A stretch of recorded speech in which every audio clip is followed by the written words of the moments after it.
Welcome to new TV Telugu. ఇప్పుడు AP top 10 చూద్దాం.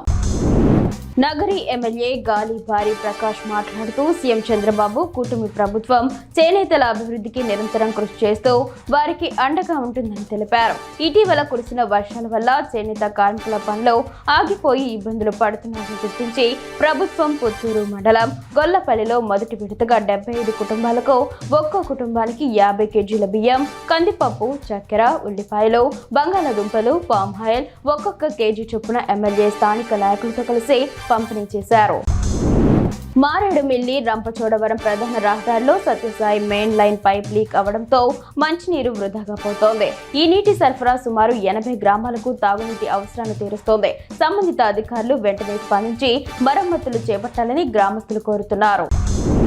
పెదపాడు మండలం వట్లూరు జాతీయ రహదారి సమీపంలో మాజీ ఎమ్మెల్యే అబ్బయ్య చౌదరి ఆధ్వర్యంలో ప్రభుత్వ మెడికల్ కాలేజీల్లో ప్రైవేటీకరణ చేయడాన్ని వ్యతిరేకిస్తూ నిరసన చేపట్టారు. ఈ సందర్భంగా కోటి సంతకాల సేకరణ కార్యక్రమాన్ని ప్రారంభించారు. కళాశాల విద్యార్థులు కూడా ఈ కార్యక్రమంలో పాల్గొని సంతకాలు చేశారు. ఈ నిరసనలో వైసీపీ నాయకులు, కార్యకర్తలు పాల్గొన్నారు. సాలూరు మండలం జిల్లేడు వలస గిరిజన పంచాయతీ ప్రజలు రోడ్ల దుస్థితితో తీవ్ర ఇబ్బందులు పడుతున్నారు. పడాల వలస నుంచి ములక్కాయ వలస మీదుగా జిల్లేడు వలసకు వెళ్లే రోడ్డులో అడుగడుగున గోతులు ఉండడంతో ప్రయాణం నరకంగా మారింది. గర్భిణీలు, వృద్ధులు, పిల్లలు, వికలాంగులు తీవ్ర ఇబ్బందులు ఎదుర్కొంటున్నారు. ఆటోలను తీసుకుంటూ ప్రయాణం చేయాల్సిన దుస్థితి నెలకొంది. అధికారులు, ప్రజాప్రతినిధులు స్పందించి తమ సమస్యను పరిష్కరించాలని గ్రామస్తులు కోరుతున్నారు. అమ్మవలస, గౌరమ్మపేట, కర్రవలస గ్రామంలో దట్టమైన పొగమంచు కురుస్తుంది. దీనివల్ల నడకకు వెళ్లేవారు, రైతులు తీవ్ర ఇబ్బందులు ఎదుర్కొంటున్నారు. వైద్యులు, పిల్లలు, వృద్ధులు, ఆస్మా రోగులు ఈ మంచులో తిరగడం మంచిది కాదని హెచ్చరికలు జారీ చేశారు. వేటపాలెం మండలం చల్లారెడ్డిపాలెం గ్రామంలో తుఫాను కారణంగా కాలనీల్లో నిలిచిన నీటిని గ్రామ టీడీపీ అధ్యక్షులు కీర్తిపూర్ణ కార్యకర్తల సహాయంతో మోటార్ల ద్వారా బయటకు పంపించారు. తమ ఎమ్మెల్యే మద్దలూరి మాల కొండయ్య ఆదేశాల మేరకు ఈ చర్యలు తీసుకున్నట్లు కీర్తిపూర్ణ తెలిపారు. ప్రజలకు నిత్యం అందుబాటులో ఉంటామని ఆయన పేర్కొన్నారు. ఆలూరు నియోజకవర్గంలో వైఎస్ఆర్సీపీ పార్టీకి పెద్ద షాక్ తగిలింది.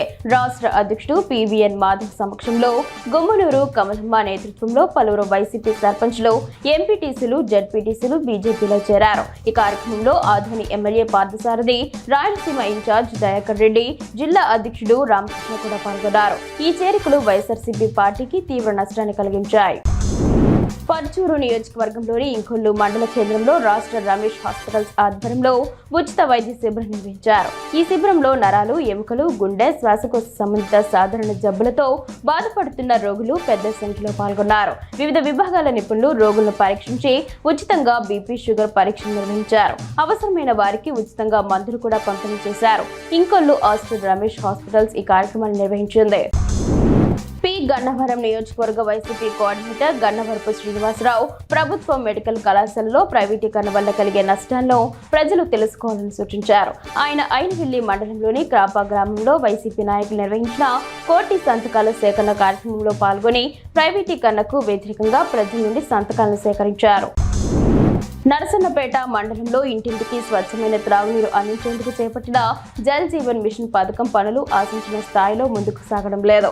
ఇటీవల 140 పథకాలకు శ్రీకారం చుట్టి 54 కోట్ల నిధులు మంజూరు చేసిన కేవలం 26 కోట్ల రూపాయల మేరకే పనులు జరిగాయి. పథకం కోసం తెచ్చిన గొట్టాలు పశువుల ఆసుపత్రి వద్ద నిరుపయోగంగా పడి ఉండడం పనుల పురోగతిపై ఆందోళన వ్యక్తమవుతోంది. ఈ విషయంపై దృష్టి సారించి పనులు వేగవంతం చేయాలని కోరుతున్నారు.